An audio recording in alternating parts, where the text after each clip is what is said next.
续来看郭台铭展开学习之旅，再去参访铁工厂，甲中小企业来对谈。郭台铭认为，总统无应该兼任顾客。针对总统的初选，伊讲虽然国民党初选的办法已经来确定，但是也是有一寡杂音，也毋过这个小细节都免伤过要紧。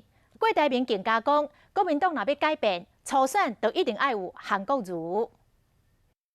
国民党要胜选，台湾的2年要改变，我们不能没有韩市长。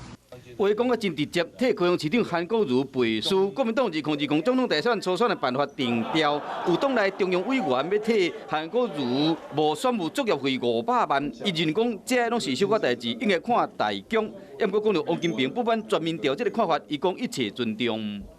希望说让每个候选人都能够接受这个公平啊，那我只能说我支持他，我也祝福他。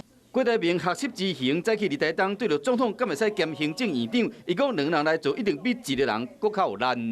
内阁跟总统要分权啊，不管他定位什么，他总要分权，因为一个人做比2人做总比1个人做更有效率，最起码有点制衡、牵制。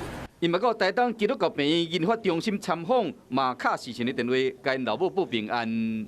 哎妈，你在吃早餐哦？我在台东呢。伊嘛当场捐赠视讯器材甲2台护康巴士，为偏乡医疗尽一份心力。